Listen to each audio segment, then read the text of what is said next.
Oi, gente! Tá começando mais uma edição do Ponto Cultural e o tema de hoje é sustentabilidade. Teremos uma visita no Viveiro Municipal pro Indicaí. Na matéria, vamos conhecer a APROAGE e no PCE a conversa será com o professor Gerson de Freitas. Então fica com a gente porque o papo de hoje tá consciente e cheio de boas dicas.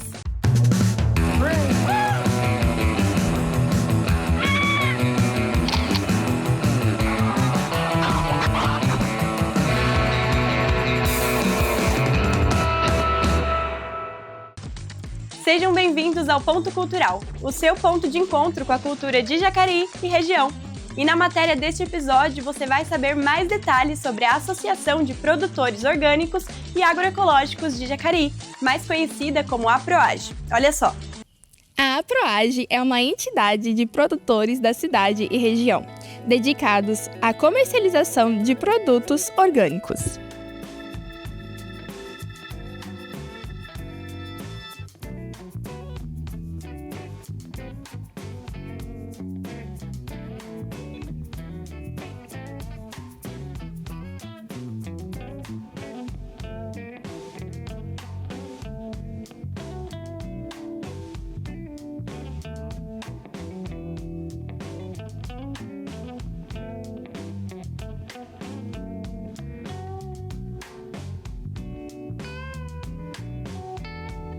Os produtores acreditam em uma forma diferente de cultivar, com respeito ao bem-estar e à natureza. É um desafio, mas ao mesmo tempo é muito gratificante, porque a gente não usa nenhum agrotóxico, nenhum produto químico, é tudo voltado para a consciência do meio ambiente. A gente respeita o ciclo dos alimentos, né, o processo de desenvolvimento de cada alimento, então é muito gratificante e o sabor deles é maravilhoso, é outro sabor, você sente muito mais o sabor dos alimentos e o tempo deles na geladeira do consumidor é muito maior. E é justamente esse cuidado que faz toda a diferença. Cada alimento vem direto de um produtor, colhido no tempo certo, preservando o sabor e a qualidade de quem cultiva com as próprias mãos. É gostoso você trabalhar com esses produtos sem ter aquele cheiro forte de veneno, né? É muito bom. Eu adorei. Eu vejo mais benefícios para a saúde, primeiramente, né? E também eles duram mais na geladeira também, né? Mas é muito gostoso, assim, de você saber que você tem alimento saudável para alimentar a sua família, né? E também alimentar o pessoal que compra da gente. É muito bom. Os produtos vendidos pela entidade incluem frutas, legumes, punks, geleias e conservas, todos produzidos sem agrotóxicos e respeitando os princípios agroecológicos. Bom, os produtores plantam de tudo, né? Todos os produtores plantam hortaliças em geral, né? Legumes, frutas e verduras, né? As frutas que mais saem aqui na região, né? Que a gente tem aqui de produtores é a manga, é a banana, a mexerica, tem mirtilho, né? Tem um pessoal de Santa Isabel que produz mirtilho maravilhoso, pitaia, né? Que é incrível, morango, mas todos os produtores acabam produzindo de tudo, né? A gente produz de tudo na horta. E além de melhorar a saúde de quem se alimenta, é do trabalho da terra que os agricultores tiram seu próprio sustento. E é por isso que o apoio ao produtor local é tão importante. O alimento que chega na casa das pessoas é basicamente feito pelos pequenos produtores, né? Não os grandes produtores, né? Então, é fomentar a produção deles para que eles consigam sobreviver daquela produção, né? Acho que isso é o mais importante. Todo mundo tem ter a sua renda ali garantida no final do mês, né? Nossa, a venda, assim, eu sobrevivo, né? Minha renda física é isso aí. Pago meu aluguel, pago tudo, sai tudo daqui. E para quem quer conhecer de perto o trabalho feito pela APROAGE, é só acessar o fazafeira.com/aproage, uma plataforma que conecta o campo à cidade.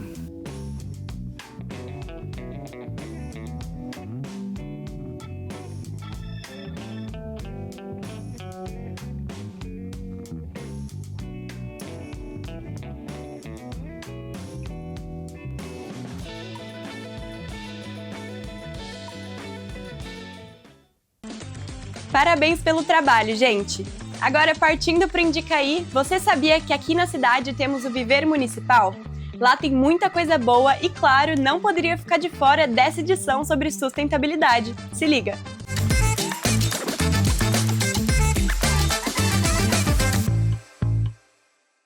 Salve, salve, rapaziada! Está começando mais um Indicaí e no episódio de hoje viemos conhecer o Viveiro Municipal de Jacareí. Bora lá?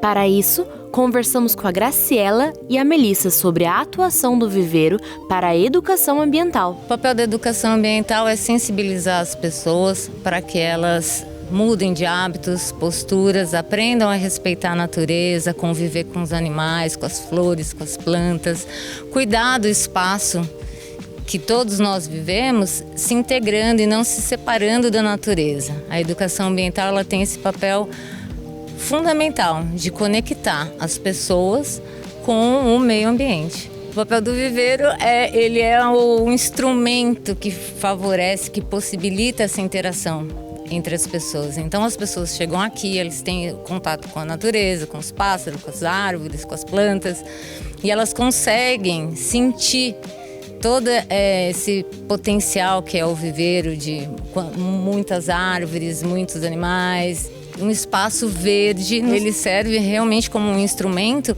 do programa que a gente tem no município, que é o Programa Municipal de Educação Ambiental.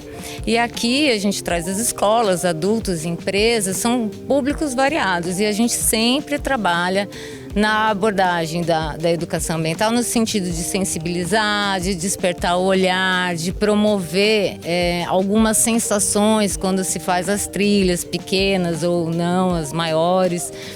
Tem também as plantas medicinais, que a gente trabalha a questão do olfato, do poder curativo das plantas. Então, o viveiro ele ajuda muito nesse processo de educação ambiental.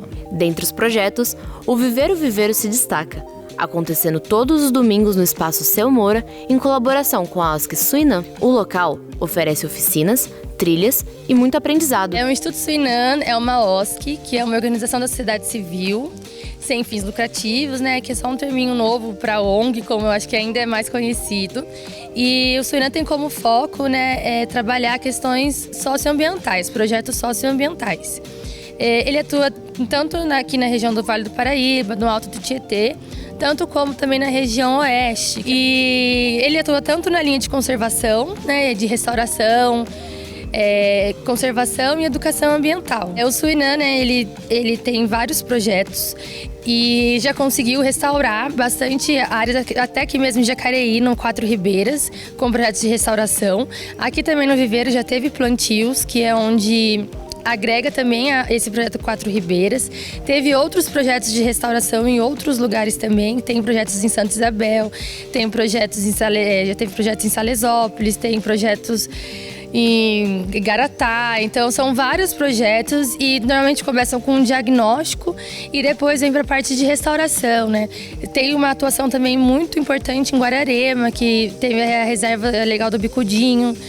E foi um marco, assim, porque foi algo que, né, trouxe um plano de manejo para a área, que foi muito importante para ditar, né, as regras, assim, as legislações daquele ambiente que virou uma reserva legal para o Bicudinho do Brejo, que é uma espécie ameaçada de extinção. Então é isso, pessoal. Essas foram as indicações de hoje. Espero que tenham gostado. Até a próxima.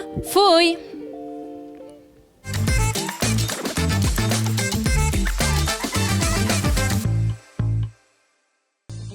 Obrigada, pessoal, por mostrar esse lugar que é tão pertinho e tão bonito. E no PCE, a Camila entrevistou o professor Gerson de Freitas.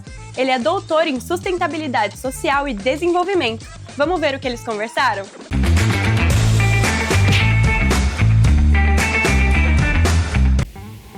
Olá, pessoal! Sejam bem-vindos a mais um Ponto Cultural Entrevista.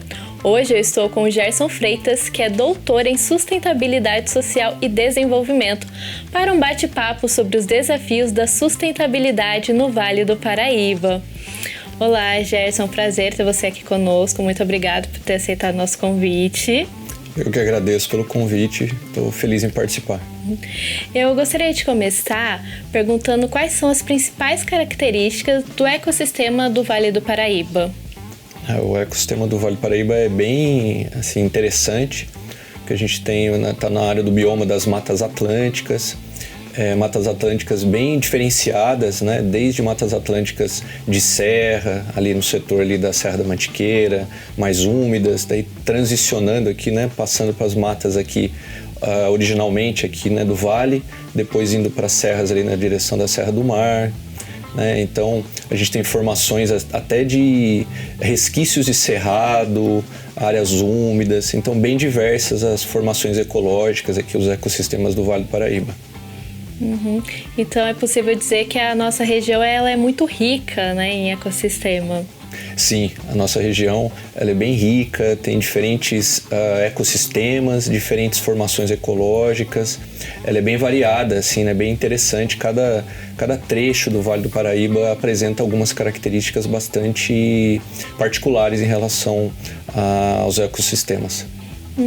E quais foram as principais modificações que o Vale do Paraíba sofreu no seu ecossistema com o passar dos anos?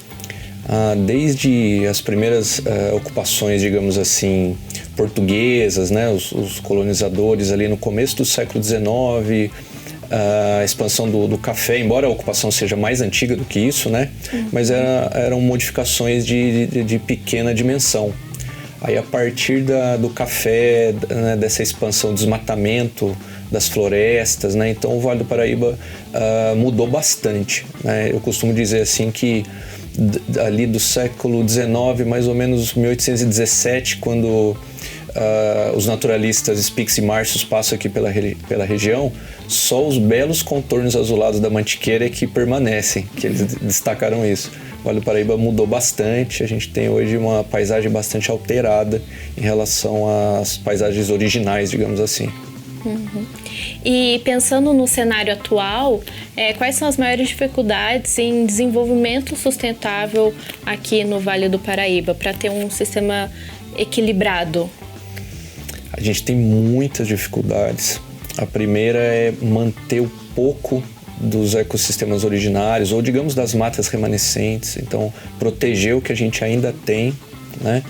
E conservar, né, recuperar as áreas muito degradadas, alteradas. O Vale do Paraíba tem muitas áreas assim, com erosões, com ocupação de várzeas. Então, os desafios são reduzir a poluição, né? A gente tem uma visão ainda, um desenvolvimento que não respeita as condições ambientais da região. Então, os desafios são muitos, né? Proteger o que ainda existe e continuar um desenvolvimento mais racional, né? Mas quando o assunto é conquista, quais são as conquistas que o ecossistema do Vale do Paraíba já teve, os pontos positivos? Olha, são poucas as conquistas. Na verdade, o Vale do Paraíba tem apresentado muitos retrocessos na área ambiental.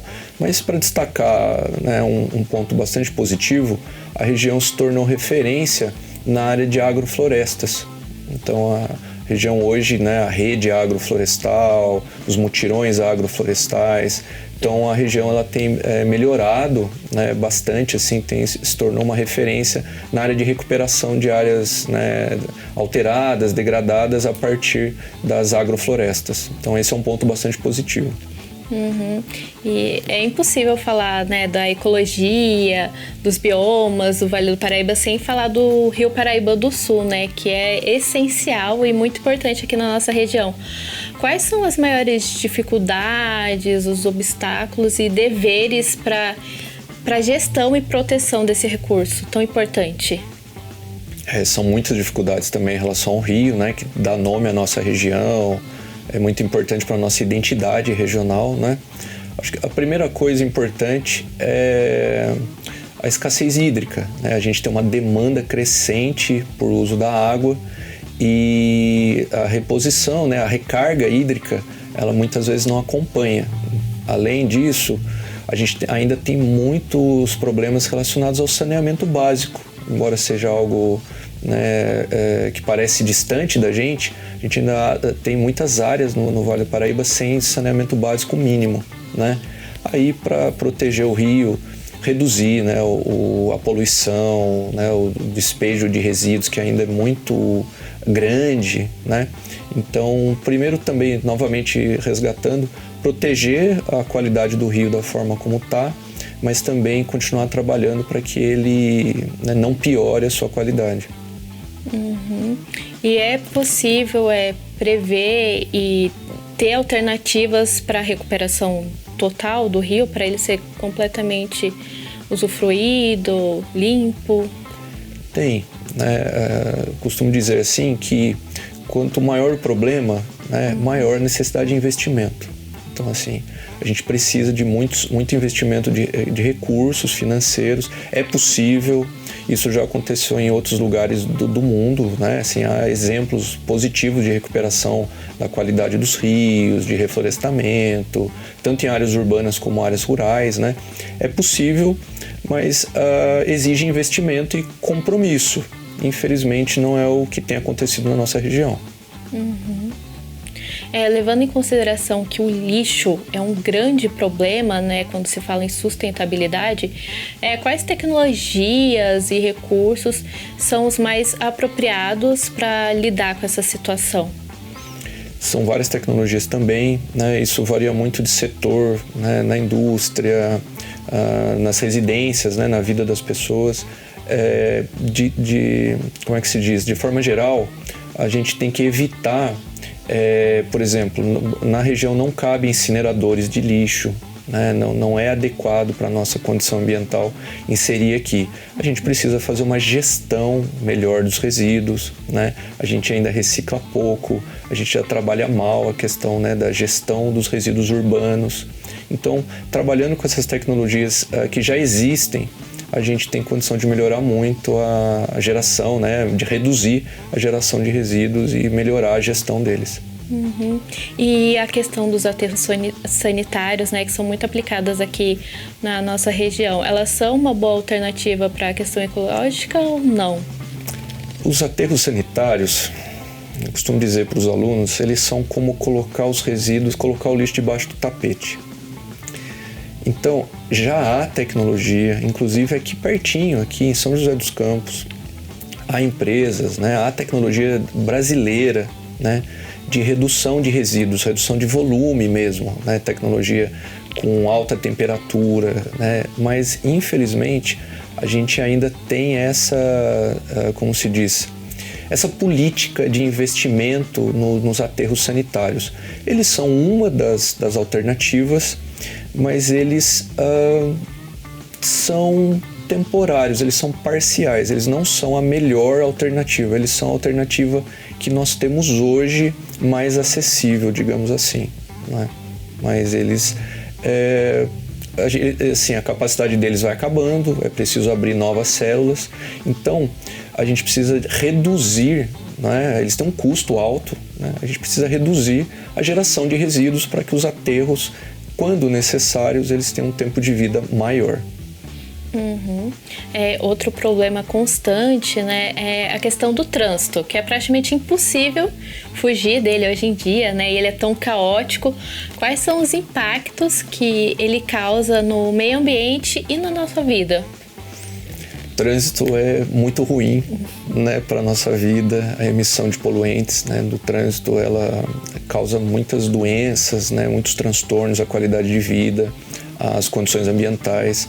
Em uma região como a nossa, que tem, né, uma área urbanizada grande, tem uma rodovia que é a principal do país, então indústrias, né, de grande porte com emissão de poluentes. Então, especificamente o trânsito, né, ele é muito problemático.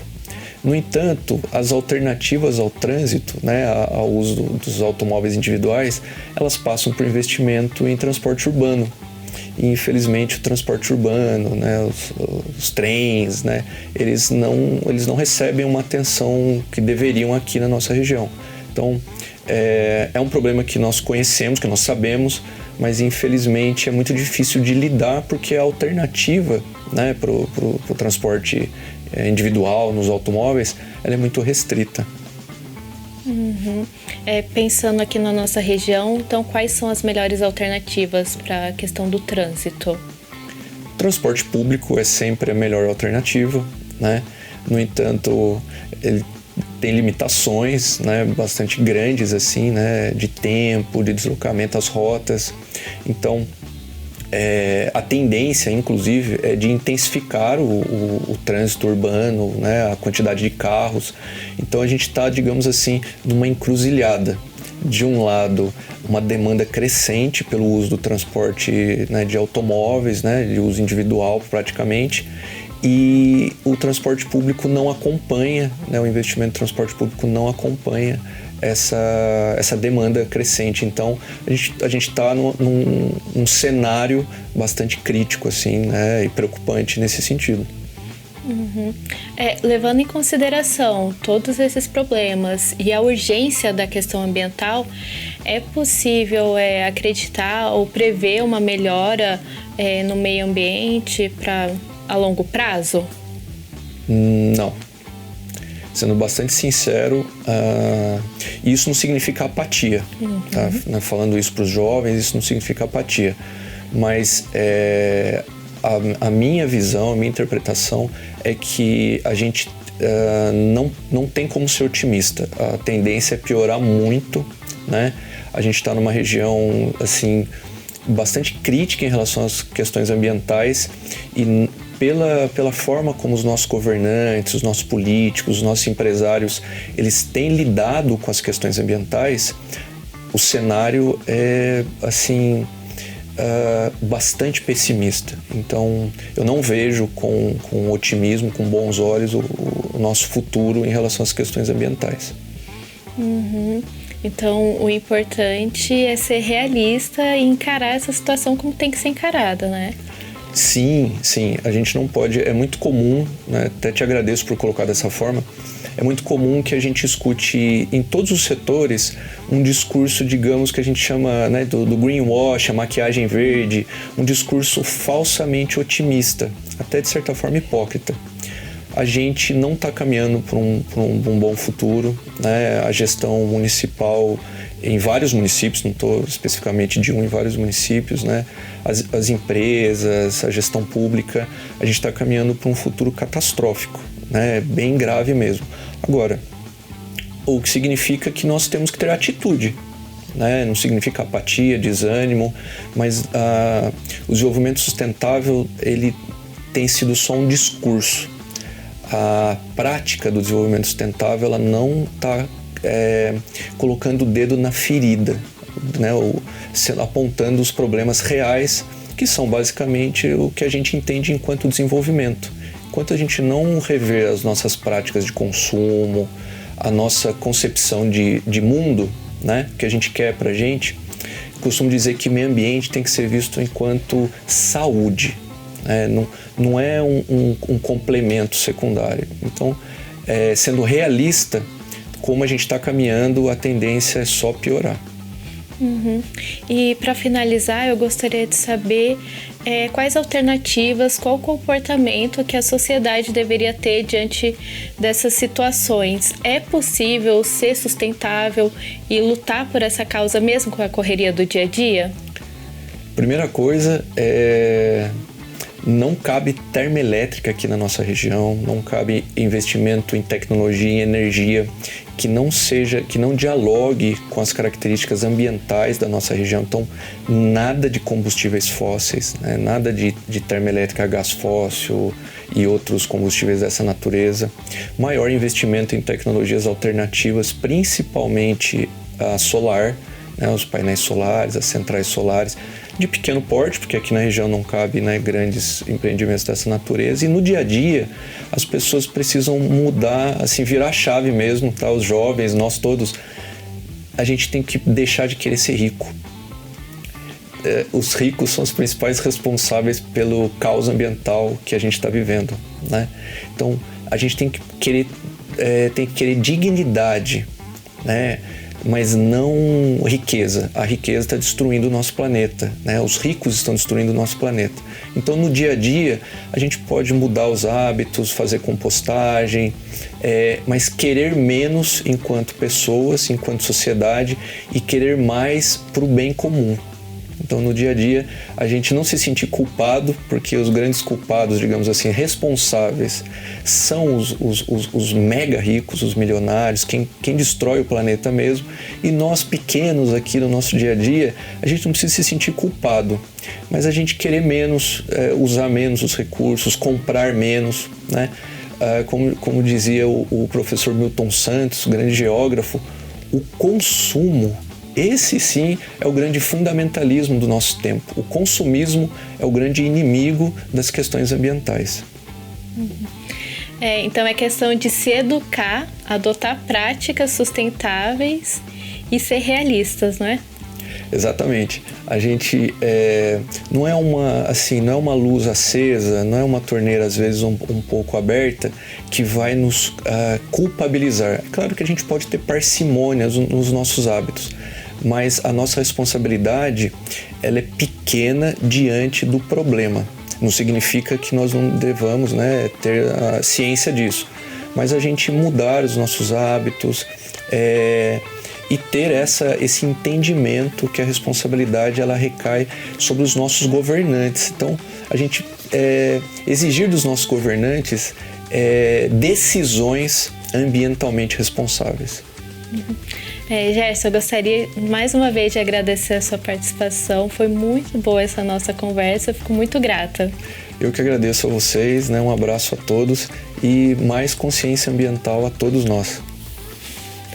A nossa conversa chegou ao fim, mas você pode acessá-la novamente no nosso canal no YouTube. Não se esqueçam de compartilhar e nos seguir nas redes sociais em @TV Câmara Jacareí para acompanhar este e outros conteúdos. Eu fico por aqui, muito obrigada e até a próxima!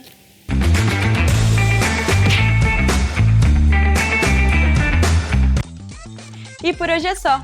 Vimos que a sustentabilidade vai muito além do que imaginávamos. E espero que você também tenha gostado de conhecer mais sobre esse assunto tão relevante. Para acessar outros conteúdos, basta nos acompanhar no YouTube e redes sociais em @TV Câmara Jacareí. E não se esqueça de compartilhar esse episódio. Muito obrigada e até a próxima!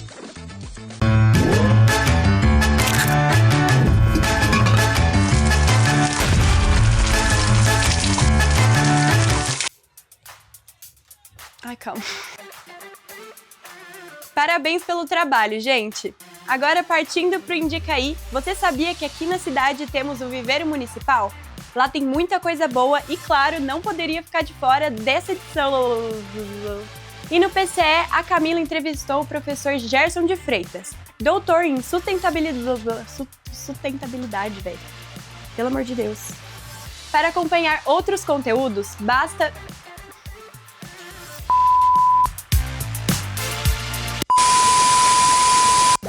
Vamos lá, 3, 2, 1.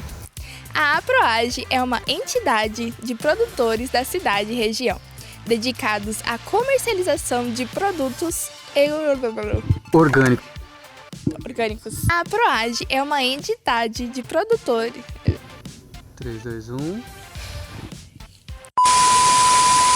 Você pega assim, ó. Isso é muito bom. Não.